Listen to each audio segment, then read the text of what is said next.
Hello, and welcome to the very first Purple Cow podcast. If you're a bit confused by the name, let me explain it. The Purple Cow concept emphasizes the importance of being remarkable in business. In a crowded marketplace, the most successful products or services are those that stand out and capture attention, much like a purple cow would. In this series, we'll dive into the minds of leaders who refuse to blend in. I'm very thrilled that our very first guest is someone who's lived that philosophy from day one. Michael Lahyani, the CEO and founder of Property Finder. Long before PropTech was a buzzword, Michael spotted a gap in Dubai's property advertising scene. Back in 2005, launched a print magazine called Al-Bab World.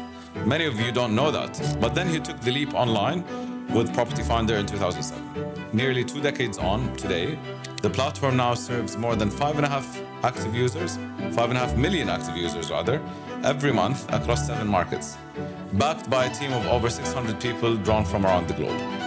Along the way, Michael became the first UAE entrepreneur chosen by Global Accelerator Endeavor, really proving his status as a regional pioneer. I hope you will enjoy this conversation as much as we did. Michael, it's great to have you. I have Michael Lahyani today. Michael is the CEO and founder of Property Finder. It's really great to have you. Michael has a very interesting story. He's one of the leaders of the property ecosystem, the real estate ecosystem in Dubai, a leader in the Proptech ecosystem in the region, has done a lot for the industry. Before I start, I want to thank you for being here today in our pilot episode. Michael, it's really great to have you. My pleasure. I want to hear, I remember the story, when it was a magazine, right? And I was told the story from, and I spoke to some of your partners on social dinners in Geneva, and it was inspiring. Maybe before we start, it'll be good to hear, high level about the story. Sure. Thank you for having me. It's a pleasure to be here with you. So I'll give you a little snippet of the story. Obviously, it's been 20 years, so it could take a long time to go into too many details. But as you said, so I came to the UAE for the first time in 2005. Internet penetration was relatively low at the time. It was like below 40%. And so in order to build a new medium for real estate digital advertising, we had to go through print, as you suggested. So we were the first magazine to be launching a free distributed magazine of property listing. And it was the first classified magazine because back then only Golf News existed, and Golf News had a supplement called Freehold, and it wasn't really classified, meaning each broker would buy a full page and cramp all their advertising in that full page, if you remember. Yeah, I do. And obviously the times evolved, and people started searching for different type of information online. And 2 years later, around 2007, we decided to make the switch and to move fully online and launch under a new brand, which was then Property Finder. So that's when in 2007 that the website actually of Property Finder was launched. There wasn't any apps, there wasn't any other product. It was purely, there wasn't even mobile web, right? It was just desktop, right? I remember these days, and that was the disruptor to Gulf News and the likes at the time when everything was really print. Thank you for sharing that, Michael. Michael, last year's Property Finder Awards really made a lasting impression for me, and I think a lot of people that resonate with that story, right? That you mentioned on stage. You said that 10 years ago you would meet people, be on another stage and try to explain Dubai, and it would take you like about 30 minutes, 1 hour to kind of say what Dubai is about and how it kind of evolved. Today it would take you all of 10 minutes, and people would already be interested to hear more and so on. What were the pivotal shifts? What changed? Yeah, sure. So. Like you said, so I built up a tech company, and when you build a tech company, you need investors, right? Because obviously building product requires capital. There wasn't any VC in the region, no venture capital in the region, so I had to travel the world and go and speak to investors in selling the region and selling my business and trying to raise funds in order to fund the growth of Property Finder.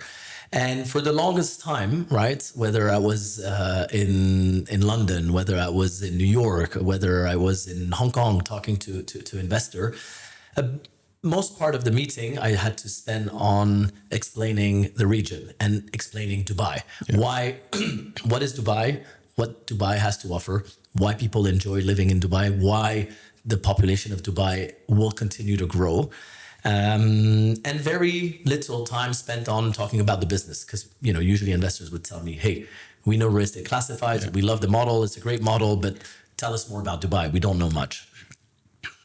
In the last couple of years, and particularly in the last, I would say 2-3 years, I've had to spend very little time talking about Dubai, because investors have been here, right, for most of them, right, and now they understand, and everybody's kind of bought into what Dubai is building, and that is a massive change. And that was quite refreshing when I was last time in London and telling myself, wow, people are really bullish about the region now.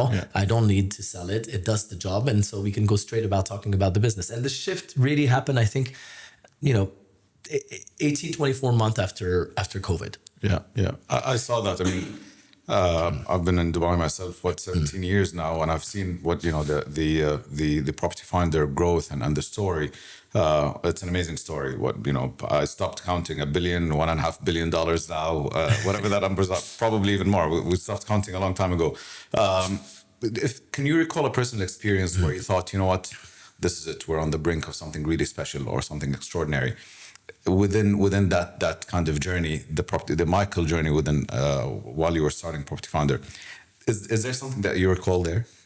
I think if you look at the crisis that hit the world and therefore hit Dubai, at every crisis you would see Dubai doing something unexpected, right? And the saying of Warren Buffett, who says, don't waste a good crisis. I think this is a saying that really the leadership of Dubai has really lived up to, in the sense that every time that something unexpected happens, Dubai thinks, okay, how can I benefit and how can I get the most out of this situation? And really, they've proven time and time again that they're able to do that and do that, successfully. So I think what we saw in COVID times, when the world was shut down, and I saw so many people coming and visiting here and being able to go to restaurants and the malls, and I could see how amazed they were, not about the Burj Khalifa's height, but simply about how well Dubai was ran, right? And how it could have easily said, well, everybody stays home, like most governments said, because that was the safe thing and the easy thing to say. But the local leadership understood that, look, we can't ask people to stay home forever, right? And therefore, we need to put in the effort so that they can continue to live. And I think that showed the world that the leadership and that the government of the UAE cares about its residents and will go an extra mile to ensure that they can have a great lifestyle. And in contrast, if you remember, Singapore acted very differently, right? And obviously Dubai is built somehow a little bit on the model of Singapore, and it took a lot of the learnings from Singapore and tried to improve it. And I think this is where Dubai really stood out from Singapore, is that it treated its residents and its local residents, right? Meaning it treated everybody the same. In Singapore, you were either Singaporean or not, and you had kind of different treatment, and that was not great. Right? That's very true. And here, there was none of that, and I think that was it wasn't a surprise to me, and I'm sure it wasn't a surprise to you, because we've been here for long enough and we know how the leadership thinks, but it was definitely a surprise to the global international community. And in your opinion, that was when you thought, you know what, Dubai is doing something different, and therefore this is going to take our business to the next level. Yes, I mean, then suddenly what that meant is that more people came, right? And we started seeing, you asked the question, like, what was that moment where I was like, okay, something changed? We all have that one friend that doesn't live in Dubai, that actually probably took 10 years to first visit in Dubai, and likes to critique Dubai. The skeptics. We all have that in our network somehow, right? Exactly. I don't have too many, but I have a few. I have many. Right? And so when these guys or girls, right, came to Dubai and started enjoying themselves and started saying, well, this is not so bad, actually. Now I get what you guys are living. Now I knew that something had changed, right? If we could turn the skeptics into ambassadors, into promoters, then I knew that the ripple effect of that would be a lot greater. And I knew that the Dubai brand would carry itself very far. The second thing I think I saw was Dubai is also very quick to react to new technologies, right? And when there's a new opportunity to jump on that bandwagon, which bandwagon did Dubai jump in, which I think was crucial in building its image? It was the social media, right? When Instagram really picked up, Dubai was just perfectly positioned to be that Instagrammable moment, right? And it really rode that wave, probably too much for my own appetite, but it definitely worked for Dubai, and the brand was overnight really pushed to all corners of the world. And there's you can go to any country, remote place in the world, people would have heard today of Dubai, and that to me was genius. No, I agree. Talk about network effect. That's something that you're very familiar with and you see in your day to day. Speaking of, Michael, in your view, and the kind of Middle East PropTech ecosystem, there is how does that compare to other geographies and other regions? Talk about innovation, how consumers adopt to these PropTech plays. What were the things, and even capital, with VCs kind of looking at investing in the region on the PropTech side. Were there any shifts in the last few years? I know VC has gone through some hardships in the last few years from a capital raising standpoint. But how do you see it comparing to other markets? So PropTech can only exist if there's a flourishing real estate market, right? And pre-2020, we certainly had a real estate market, but we can't describe it as it was always flourishing, right? We had some good times, we had some more challenging times, so it wasn't the market that we know today. Today is a very different market. I mean, the growth of the market, we went from 25 billion US dollar per annum of real estate transactions in Dubai to 140 billion US dollar last year, and we're on our way to do 170 billion dollars. So I was reading yesterday some stats, which was quite impressive, is that Dubai's real estate total transaction now is almost 3x London. And that is, very impressive. So the fact that we have now this real estate market that is very active, that's attracting a lot of entrepreneurs that are thinking, okay, what service does the real estate industry need, and how can I build the next PropTech business on that market? So I would say I'm optimistic very in what's coming. I know of a lot of PropTech products that are being built. We always, as Property Finder, encourage entrepreneurs to build services, products that serve the industry, because the better the ecosystem, the better it will be for the leading marketplace. And I think that the VC scene has still quite a bit of room to grow. I think it's matured a lot. It's been a little bit slower over the last couple of years, as you said, because of the high interest rates and people being a little bit more risk averse and not wanting to put so much capital to venture. But it's coming back, and so I think we're going to have an amazing decade for the real estate market and the PropTech sector. No, I completely agree with you. I've always watched this space very, very closely, and we're seeing new startups emerge that are doing really cool things. That's here in the region. If we look at global plays or global players, the Zillows and the Open Doors of the world, which elements of these models apply in the Dubai market, in your opinion? What other plays or products or services can the likes of Property Finder offer that consumers really need? Yeah, great question. So the real estate markets are by definition very local, right? And that's why you rarely see a PropTech from one country go to another country. So Zillow is in the US and is likely to stay in the US for the foreseeable future.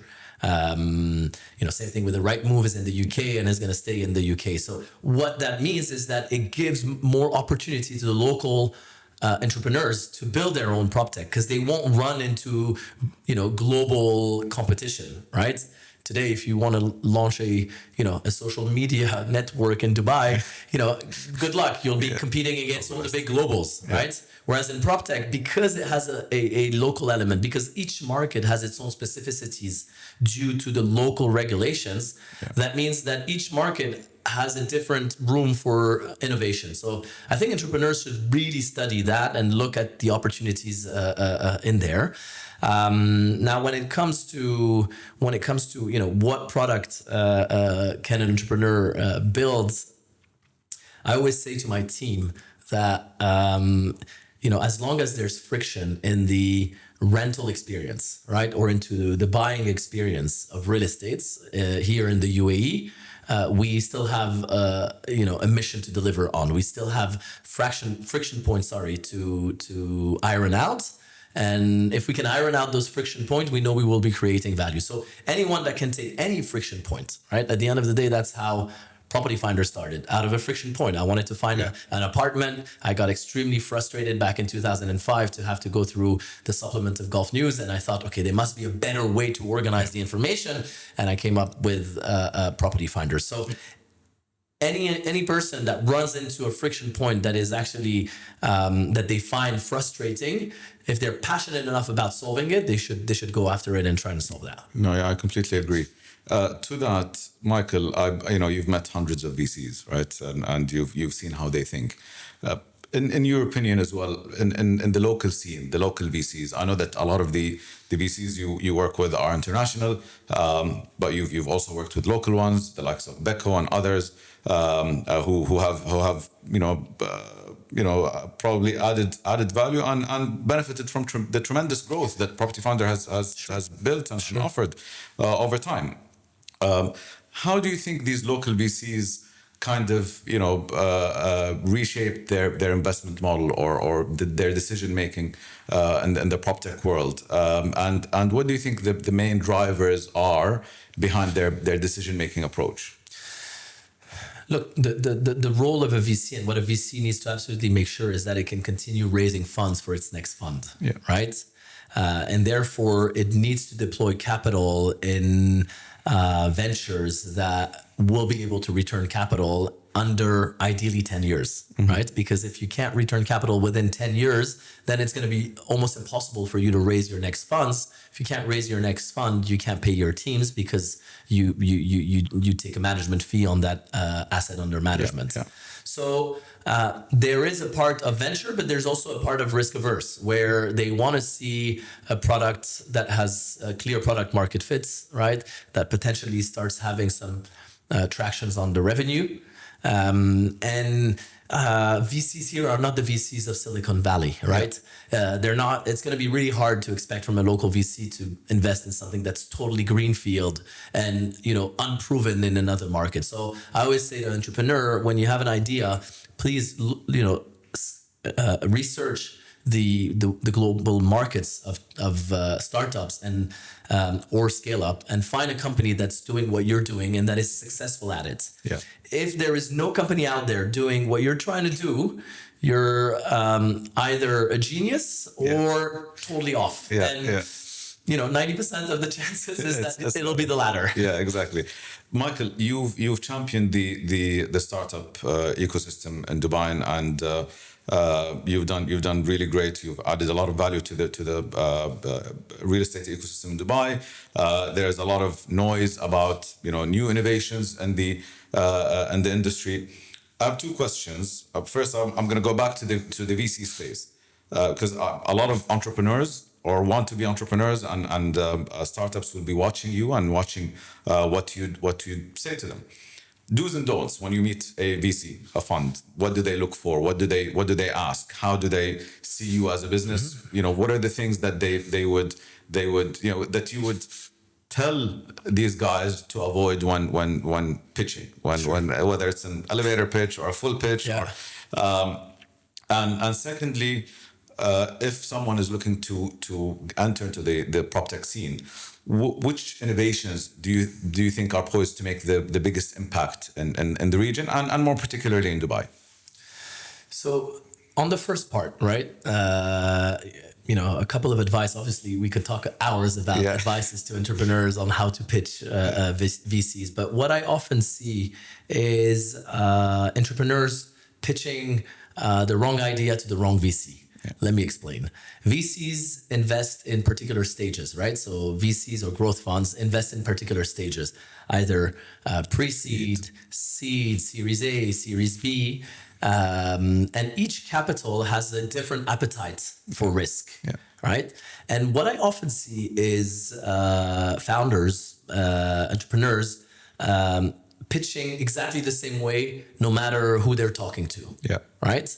And probably most of the time, if you haven't researched what an investor is looking for, you're wasting your time, because the probability that he wants to invest in your sector, right, and at your stage is minimal, right? Yeah. So I would say research firstly. Who are the investors that can put the tickets that you're looking for? Are you looking at raising 5 million, 10 million, $100 million? I mean, each one will mean talking to a different investor, right? And obviously, the traits that you need to be showing are going to be different at those stages. So if you're early stage, you need to have a bit of craziness in your pitch, right? You need to be inspiring. You need to have a vision, and a vision that is actually gets your investor excited, right? If you're a very down-to-earth person and you're pitching for a seed round, it's unlikely that a VC will give you that money, right? So you want to make your investor dream, yet remain grounded and show that you have an ability to also execute that crazy vision that you have. Once you get to the growth funds, like the round that we did in 2018, where we raised $120 million from General Atlantic. Yeah. If I go to General Atlantic and I start pitching to them some crazy visionary idea, I'll get a lot of smiles during the meeting, and I won't hear from them right after. Yeah. Right? I mean, they would be afraid of that, right? Why? Because they're going to be deploying $120 million in a company. They can't take the same risk as the guys that are deploying 1 million, right? They can't write that off. That's too big of an amount to write that off. So they're going to be a lot more risk averse. So the way you're going to be pitching that kind of investor will be a little bit more rational, right? And with a lot more data and a lot more, a lot less on the emotion, but a lot more on the plan and how you're going to execute the next phase of growth. Yeah. Do you think what percentage of the decision making, let's say we're talking pre-seed and seed, right? So pre-series A, what percentage of that decision making at the VC level is the founder or the founding team versus the idea or the TAM or the target addressable market? So I think it's 80% the founding team, right? Yeah. It's going to be about who are the founders. Why? Because even if the idea is not that great, you know that if you have a great founding team, they can pivot, right? And they can pivot until they find the right market fits. The TAM needs to be there, right? So, but that goes with the team, because if the team can't talk about the TAM, right, which is the total addressable market that you're going after, then probably they're not the right team, right? Yeah. So I would say, early on, it's all about the team, again, because there isn't really a business when you're investing pre-seed. The later stage you go, and the more they're investing in the business rather than in the management, because again, at that later stage, you can change management, you can change the CEO. Changing a CEO on a startup is crazy. It's already failed, right? Yeah, no, I completely agree. The one challenge, I see a lot of entrepreneurs when they pitch their ideas also talk about product market fit, right? And that's something you can only test when your idea is out in the market. Again, what would you advise entrepreneurs to whether do they talk about it? Do they try it out? How do they go by this? Yeah. I think entrepreneur, and I remember myself back, when I was 24 and started the business, like we all believe that our idea is, everything. Yeah. Right. Yeah. And so we're so, secretive about what we're going to do. We don't want to talk about anybody, to the point that we actually don't really test it well before we launch it. Yeah. Right.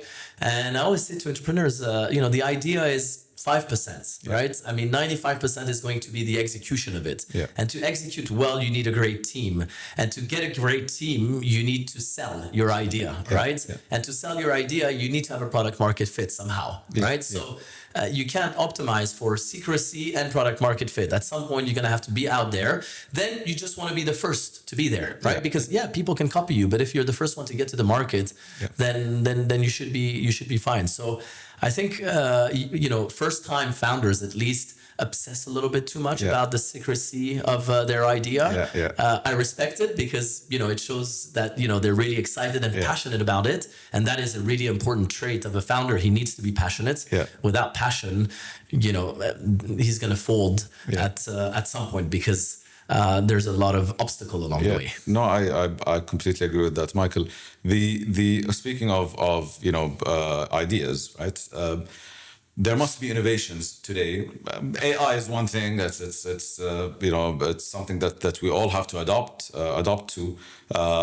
Without being secretive, as Michael, what do you see any innovations that are poised to make a massive impact in the region, whether it's in the Proptech ecosystem or in tech overall, fintech maybe? Yeah. I mean, you mentioned the word AI. I think we can spend 2 minutes on it because it is obviously the flavor of the moment. Yeah.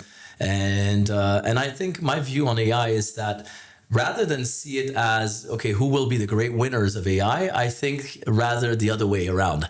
I think that there will be great losers. Yeah. Why? Because I don't think that there will be great winners. I think that there will be those who adopt AI and they'll survive and they'll continue to be in business. And then there'll be those that don't adopt AI and they will be the great losers.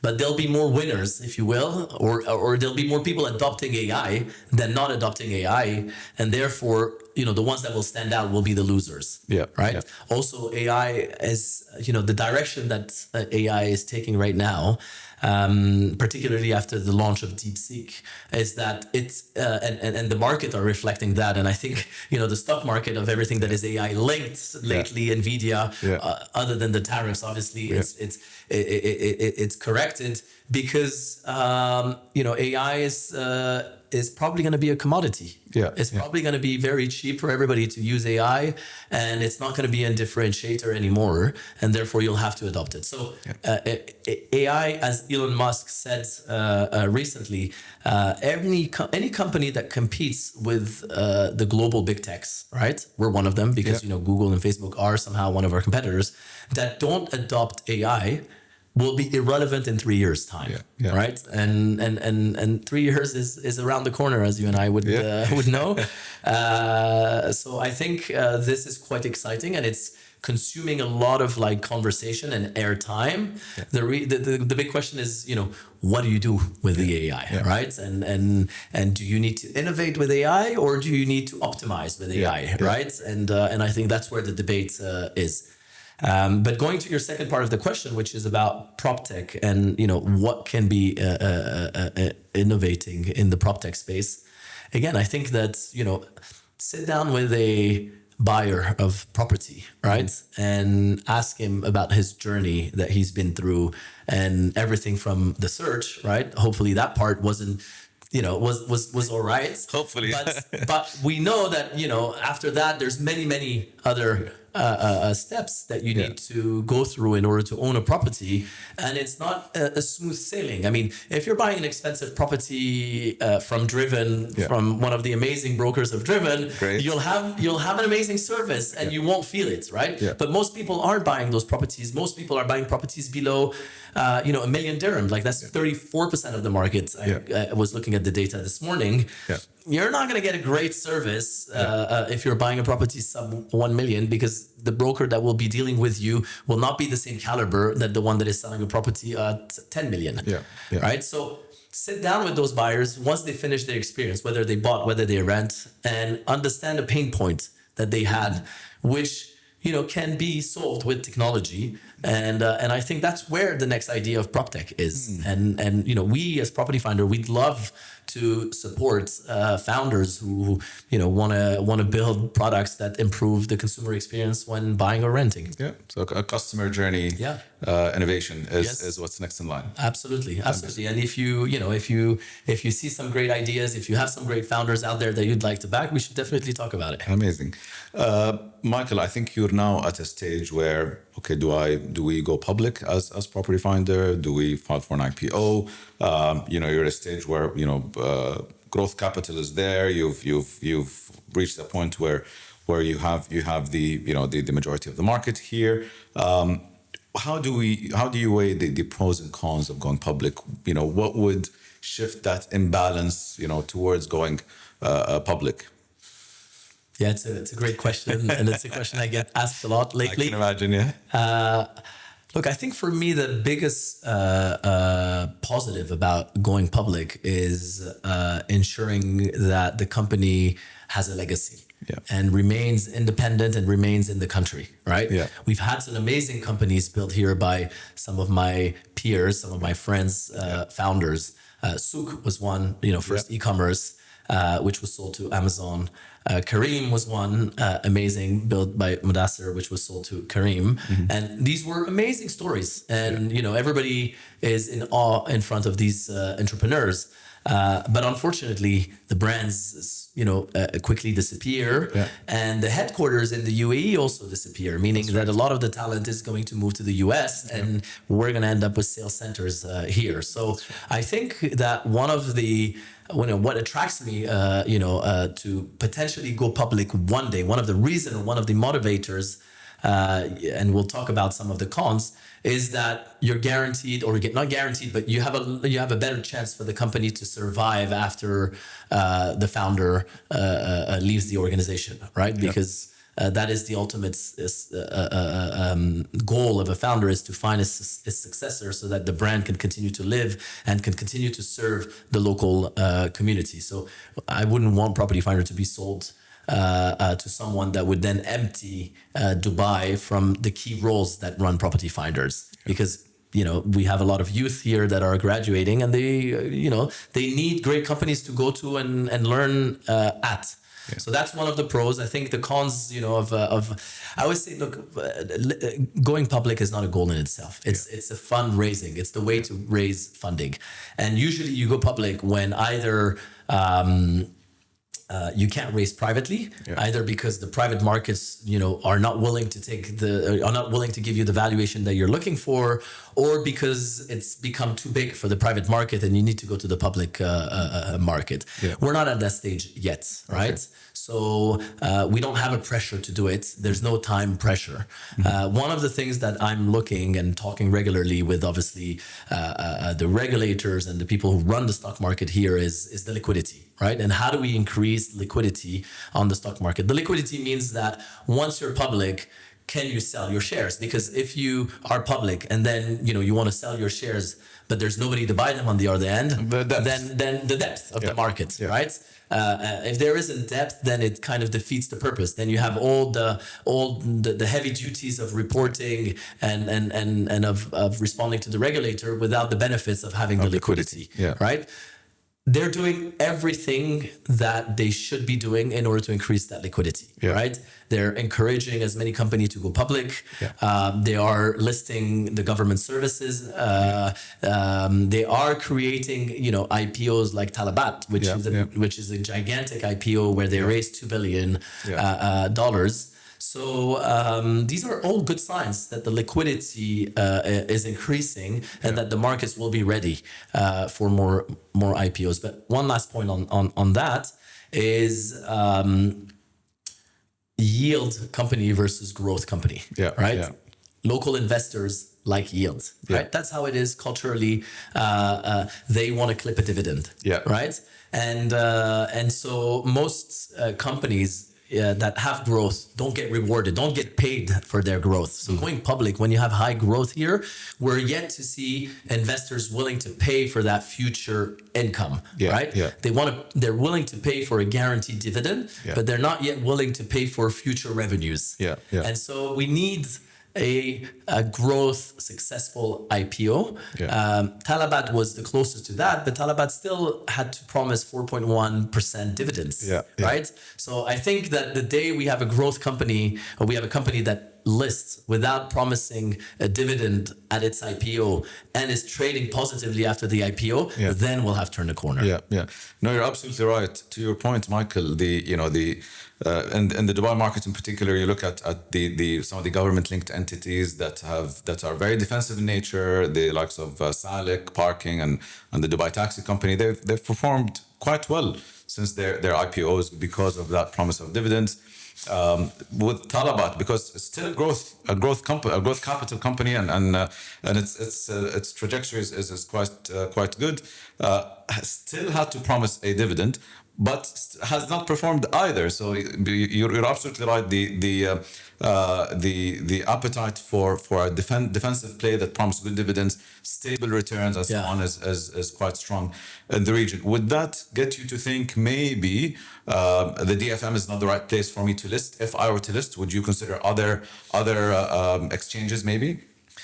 Look, there's a clear benefit in listing in your local exchange, right? Especially when you're a consumer brand like Property Finder, because you're known by the local communities. And if you went to another exchange that is not in the country that you operate, like we've seen companies go to London or companies go to the NASDAQ, then you have to spend an enormous amount of time in marketing and telling them what Property Finder does. Whereas here, everybody knows what Property Finder does. So that's one point. The second point is that you'll spend a lot of time talking about the region, right? To those investors, American or British investors who are now taking a bet on the region, and you're likely to have an exaggerated reaction every time there is a negative news in the region, right? Your Property Finder operating in the UAE, and you're listing in London, something happens in Iraq. Your stock will get hit because you're an investor sitting in London and you're thinking, oh, something negative happened in Iraq, let me sell my Property Finder shares. There's no correlation there. But when you don't know, when you don't understand the nuances of the geography, then it may sound good on paper initially, right? And some bankers might try to convince you to go because the IPO will be a success, in the sense that you'll be able to raise the funds. But an IPO is not about the moment of the IPO. An IPO can really be said that it's a success 12, 18 months after. Show me how you trade post IPO, and then I'll tell you if you're successful. So I'm right now more in the camp of saying, well, I'd rather wait a little bit and see how the market evolves here rather than having to go internationally. I mean, you only get to IPO once in your lifetime, right? I mean, hopefully, if it's a success. If it's not a success, maybe you take it private. You don't want to do that. Nobody should be optimizing for that. Exactly. So if you IPO only one time, then do it when the time is right. And James Gorman, the former CEO of Morgan Stanley, once told me, I asked him about IPO, and I said, sir, you're a banker and you've done so many IPO. What is your recommendation to an entrepreneur? Should he IPO? And, is it better to raise from the public market than the private market? And his answer was very clear. He said, IPO should always be your last resource. You should try to do anything that you need to do privately, and only when you can't do it privately and you have to go to the public market, then you go to the public market. Okay, that's a great way to end it. Thank you, Michael. Speaking of New York, London and the likes, and people coming from the US, when you compare these markets, Singapore, Hong Kong, London, New York, to markets like Dubai, in terms of GDP growth, population growth, consumer sentiment, and overall kind of market perception. What does Dubai offer that's very unique to those geographies? And where do you see opportunities for further growth in Dubai? Yeah, sure. So I think Dubai, there's three main reasons that I've identified that people want to move to Dubai.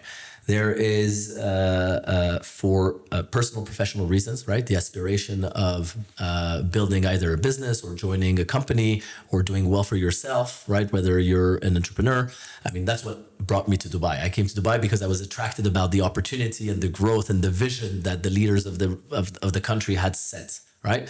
The second is you come for security purposes, right? Wherever you live, there's either instability, war, or even insecurity in the streets, which is affecting a lot of the streets of Europe these days. And people are not feeling that safe. And, they want to come to a place where, there's a little bit less polarization, right? Yeah. And then there's obviously the fiscal reason to come to Dubai. We can't ignore it. I wouldn't put it top of the list, but it is definitely one when we see, the tax changes that happened in London recently. We talked about this earlier, and the influx of people that are moving from London to Dubai. That is certainly, why people come to Dubai. So these three elements makes Dubai a really attractive place for people to move. From a real estate perspective, from a property market perspective, what is different? And I think a lot of people don't really realize that until they spend a bit of time in Dubai, is that Dubai is unique. And why it's unique? Not because it has the Burj Khalifa and the biggest aquarium, and not because of all of this reason. It's unique because of its immigration, right? And because of its immigration policies, and because of the capacity of immigrants that it can actually welcome every year. There isn't any city in the world. When I moved here 20 years ago, we were 800,000 people in Dubai. It's now 3.8 million, right? There's no city in the world that has grown by population in such a way, in such a short time, inorganically, meaning that Dubai gets to also pick its immigration, right? Something that maybe, some other countries should take a page out of that book, right? And that is very unique, right? Because when people say, but these numbers that you just said, like going from 25 billion per annum to 170 billion of transaction per annum, there must be a bubble. Well, no, because if you look at the population growth, these are only people moving to the country that need a roof above their heads. So there's no speculation there. It's pure needs. It's pure housing needs. And a lot of it is the wealthy, the affluent as well. Speaking numbers, Michael, 1.6 million transactions last year, 634 billion dirhams of transactions last year as well. Record-breaking price per square foot that was achieved at the turn of this year, where we broke the 2014 levels. What do these figures kind of reveal about the health of the real estate market, and what do these figures inform you about the future of the market? Look, we're in uncharted territories. Let's be real, right? I mean, no one, could foresee this. Even His Highness Office, I don't think could plot those numbers, although they can be quite aggressive with their projections. I don't think they ever plotted those kind of numbers. So, 5 years of real estate growth, right, in terms of number of transactions is quite unique. But I'm not seeing signs of this slowing down. And it's not about the real estate market. It's about the macro reasons, right? And if you travel the world and have friends in different regions of the world, you know how unsatisfied they are with their country, with their leadership, with, the basic offering that a country can provide to its population. And so, as long as Dubai continues to be an amazing city to live in, offers, all the perks that it has to offer, and we won't list them because we could talk about an hour on that. Well, I think people will continue to move to Dubai. Dubai has the biggest land bank, right? It's not limited by supply of land. So it will continue developing and more people will continue to come. And so, we might go for, little, I think it'd be good and healthy to have a bit of a, take a breath, right? Because it's, I'm sure you are feeling it as well, right? Yes. I mean, it takes a toll, right? To run a business in the real estate sector with that kind of growth. But what I predict is another really 10 years of prosperity, maybe with a couple of years of slowing down, but we were expecting it this year. We were, now maybe with, the stock market correcting by 20%, and oil prices going below 65. Will the combo of those two factors trigger, a correction? Possibly, but in the short term, as we discussed before we started this interview, there's no sign of it for now. And other currencies are strengthening against the USD. Meaning, the Europeans, the UK investors, the Indians may want to, park some capital here. Yes, and also, but there's also the reason why people continue buying is because most of the buyers today are not investors. They're end users, and so if you decided to move to Dubai, well, that's it. You need a roof above your head, and you're going to buy a house, or you're going to buy an apartment, or you're going to rent and then buy, right? But there is no other way. It's not an investment bet that they're doing. Yeah, no, absolutely. Property Finder leverages kind of, real-time data to capture insights on trends, listings, searches, consumer preferences. Could you maybe, share some insights or the most striking insights on from the data that you have? Explain how they influence some of the strategic decisions that you make, from a product perspective, from a tech perspective, and also on the consumer side. Yeah. So I'll give you a couple of data points that can be interesting. And the first one will be interesting for your real estate agents, right?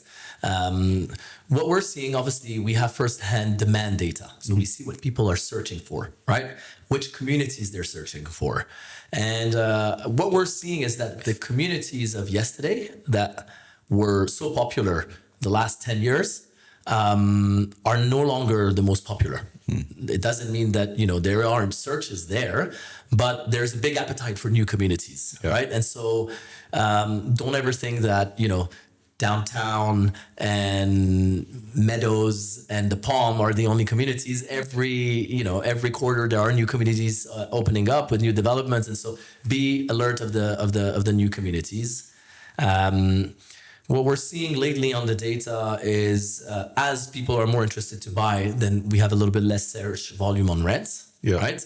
So rental will always be a part of the industry because people are transient here, or people were a lot transient. They're less today, but they will continue to rent.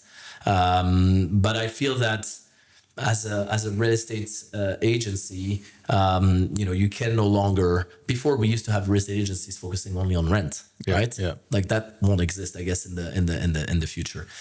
And then one data point that I looked, which was interesting this morning, was the increase of traffic coming from the US. And that is quite unusual, right? That is interesting. And we're seeing more and more Americans interested in Dubai. Whether they're Americans or whether they are Americans originally from the region or from the surroundings of the region who are thinking of coming back.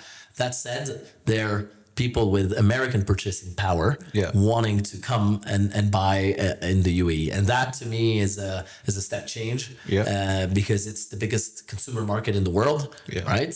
And we haven't really tapped that market yet. So it's very exciting to know that they're starting to be interested by Dubai's real estate. And to your point, one of the largest luxury developers in the US, Discovery Land, has already deployed several billion to Dubai with a project in Dubai South near the airport with one of the most Discovery Dunes, very well. And now they're looking at another project, as a joint venture with the largest and the biggest government real estate companies, where they look to build a golf resort on an island.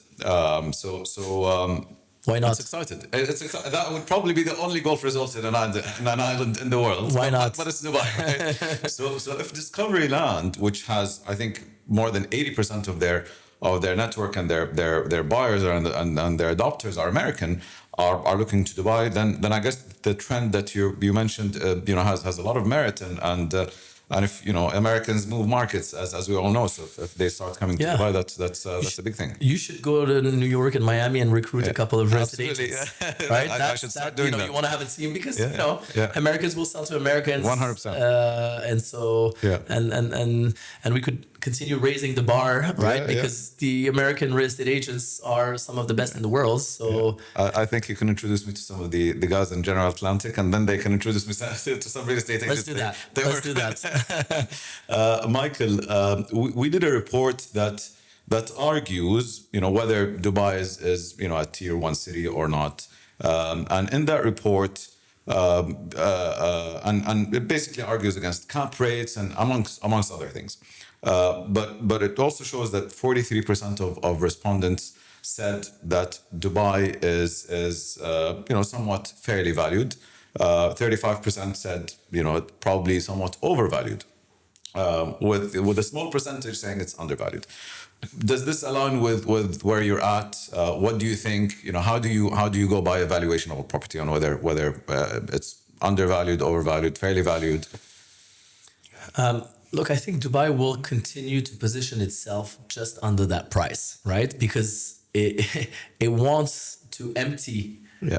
Maybe empty is a strong word, but it definitely wants to attract population from these big cities, right? Because these are the talents that a big city and a big megapole like Dubai want, right? Yeah. People from London, New York, Miami, Hong Kong, right? So by positioning the real estate just a little bit under that price, it will continue to attract as many people from those locations.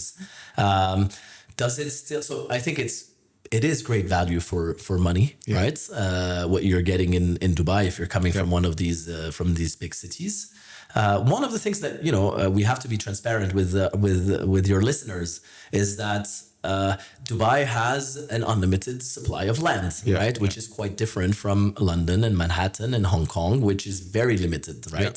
And that's because of that lack of supply that prices go to certain levels. So we have to compare apples with apples, right? So if you are buying something that is at the periphery of an empty plot, it can't be worth the same thing than if it's something that is in the middle of the city where you literally can't build next to it, right? So that's something to be taking into consideration. 100%. I think one of the main metrics that we look at when we compare these cities is population density, which is how many people sit per square kilometer of land. And you'd see in Dubai that it's with a massive population growth still sub 1,000 people per square meters of land, and you see some of the other cities like Singapore and Hong Kong 4,000, 5,000. Wow. So that's a revelation on what you said. Yes, there's a lot of supply of land, that is potentially habitable in the long term. I think generally people will want to be in the city. So you're right on the apple to apple comparison for sure. The one trend that we're looking at as well, and we try to kind of make sense out of is cap rates, right? So we look at London, New York, Singapore. When you buy a property in a central location and you rent it out, your net yield is 2.5, 3, if that, right? In Dubai and even in prime location, you're hitting the 6%. So the argument is one of two. Either prices must go up by double in order for the yields to compress, assuming rents don't even move, or that rents are not sticky because there's still supply of land and rents will go down so that yields will stay at these levels, or investors and global market participants are pricing Dubai risk differently, or there's a perception of higher risk because of its regional being in the region and the kind of geopolitical risks and so on, where Dubai has actually navigated some of these geopolitical risks in the opposite direction. So that's one of the things that we've argued. Do you see yields narrowing down in Dubai to go back to the global counterparts, the 2.5%, 3%? Yes, I see yields at some point will be coming down, and that will be a reflection of people's perception that the risk is coming down, right? So the more Dubai gets appreciated and the more people understand and know Dubai, the less risk they'll be putting on the investment, and therefore the less demanding they'll be on the yield, and therefore the higher price they'll be willing to pay, right? I think today, yes, there is a total mismatch on the risk that is allocated to Dubai as an investment country versus the reality. If you take the last kind of 3 big macro events that have impacted the world, right? Whether it's COVID, whether it's the war in Russia and Ukraine, or lately the tariffs, right? Yeah. We flew right under that radar, right? We haven't been that impacted. If anything, we got positive out of it, right? So risk. People value risk differently. I think when they don't know, they put a high risk, and that's why now is a very exciting time for private investors to make great returns. In the country where I come from, in Switzerland, and you visited my city in Geneva, it's impossible to find real estate that gives you more than 2 to 3% yields, right? Because the big institutionals are buying, and so for a private investor to make 2-3% is really not that exciting, and therefore they're kind of kicked out of the markets, right?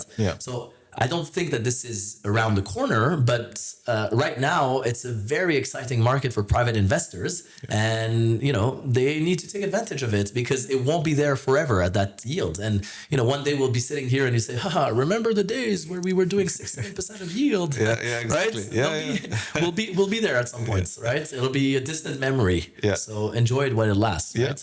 You mentioned, Michael, that a lot of it has to do with institutional players buying up large assets, and of course we didn't see a lot of institutional transaction activity in Dubai. We've seen one big one recently in the ICD Brookfield, where Al-Lahyani family and Sheikh Tahnoon's office in Abu Dhabi. Fantastic transaction. Great transaction. Very shrewd. And good for the region, right? Do you see more of that in terms of the institutional players coming into the market? Absolutely. I mean, Brookfield coming in so strong in Dubai, and they have plans to continue to deploy 10, 15, 20 billions in the region over the next 3 years.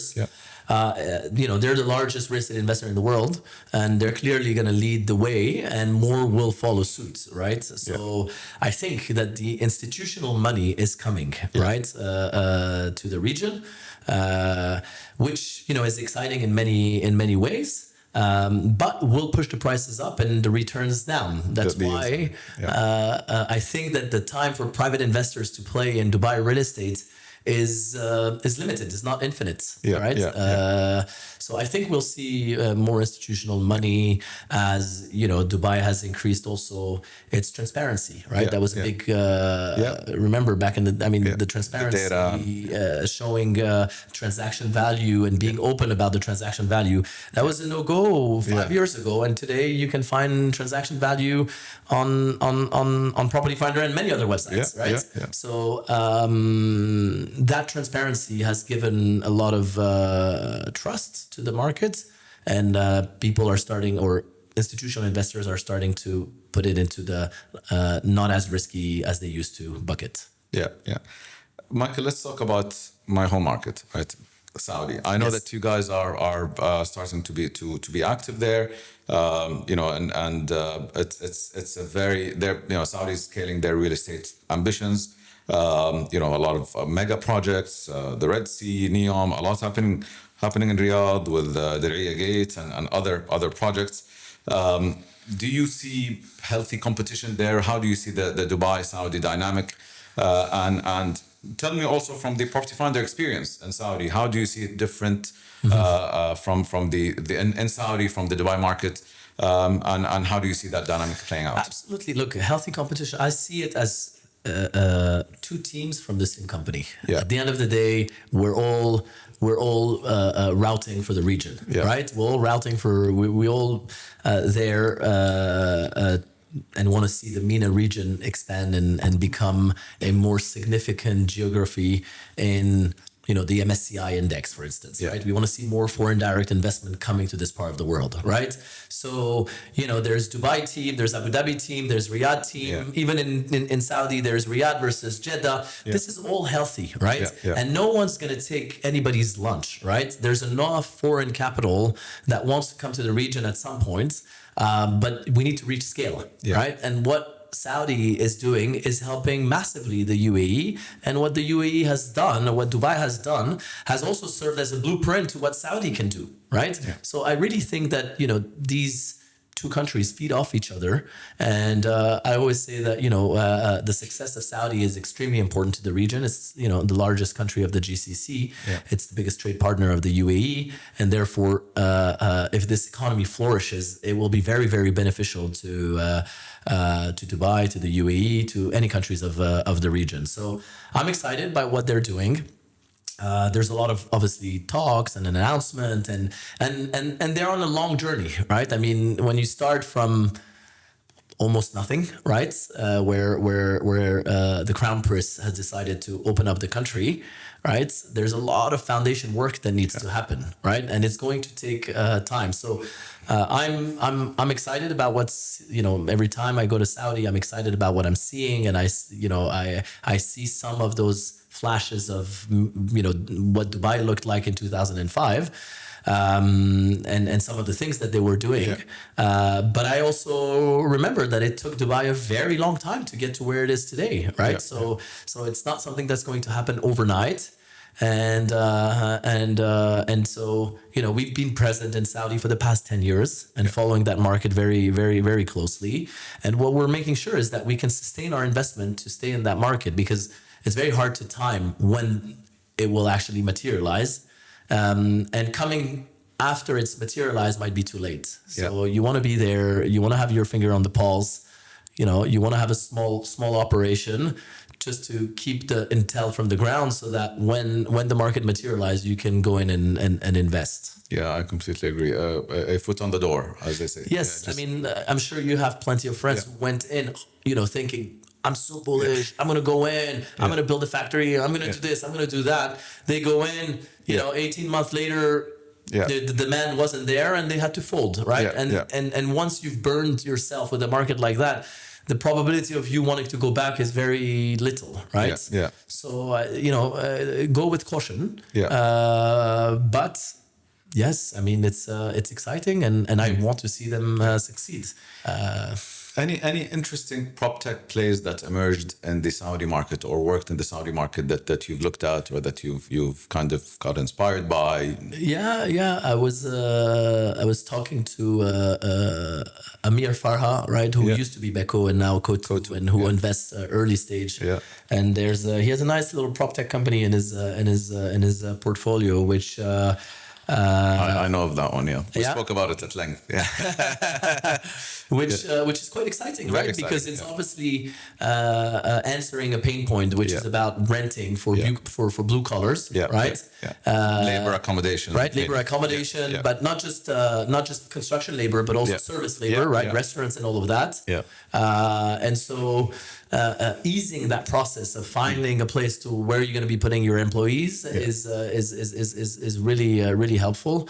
I think if we don't mention the name is because maybe you and I are thinking whether we invest, and maybe we want to invest before we share the name. Exactly. But we can talk about it offline and maybe in the next episode share with the audience. But yes, they are, and this is a model that would not exist here because it's answering a particular need of the Saudi markets, right? I think, and then there are others, right? I mean, there's obviously Akar, right, which is the leading classified app, which obviously we've been following. We're close to them, but for us, we're waiting for the Saudi market also to have a bit more volume when it comes to secondary transactions. So a lot of the transactions right now that are happening, and it's quite nascent, are primary, right? And then in Saudi, I'm not sure, because a lot of the buyers in Saudi are Saudis, and it's not sure, or it's not granted that they will be flipping those properties and reselling them the same way that Dubai investors have, right? So the potential commissions that a real estate agent can make, which is the community that we serve, is smaller than what it is in Dubai. So these are things that we look at and take into consideration as well. Final question, Michael, on tier one, and from the report, the tier one city index places Dubai as 5th among 7 major hubs, and indicating it's on the verge of becoming a tier one city. From this data, where do you see the biggest gaps holding Dubai back from joining the ranks of New York, London, Singapore? It's a tricky question, right? That's why it's the last one. Right? Look, I think Dubai has come a long way when it's in terms of governance, right? And in terms of who operates in the city and how they operate and where their funds are coming from. And the progress that Dubai has done over the last 10 years is phenomenal, right? It took other countries 2-3 decades to do what Dubai has done in 5 years, to be honest. But is there still room to grow? Yes, absolutely. There's still room to institutionalize yourself, right? So, asking those institutional investors, what it is that they would like to see in order to be able to invest, right? Is probably going to be a good indicator. But then again, you don't want to institutionalize too soon because, we're still in a phase of high growth. And, as long as that phase of high growth is there, you want to be fueling it, and you don't want to over-regulate it, right? You don't want to come with too many regulations too soon. So I would say that when the time is right, I'm sure like a couple of regulations that the IFM will be waiting for, or like some of the big organizations in the world that are looking at those regulations will push. But I would say we're not in a rush, right? Because remember when we were incentivized, when the UAE was incentivized to put in the VAT, right? Because it needed to tax something because it was competing on uneven grounds according to what the international community was saying. It hurt the growth of Dubai back then, right? So every time you add something and a regulate, like it weighs in. And right now we're enjoying so much growth that I want to see the economy continue to expand before it gets over-regulated. But I have no doubt that Dubai will reach the number 1 rank of that list. I have absolutely no doubt, and it will be in our lifetime. I completely agree with that. Michael, I know I said that was the last question, but I thought of a question that I always wanted to ask, and I think a lot of our fellow entrepreneurs would like to hear your answer to that. As a serial entrepreneur, a very successful entrepreneur, I know that you love PropTech, you love property. That's by default. Overall, how do you deploy your hard-earned money investments? Between property, between tech, VC, private equity, equities, debt, etc., across asset classes. How does Michael do it? Great question.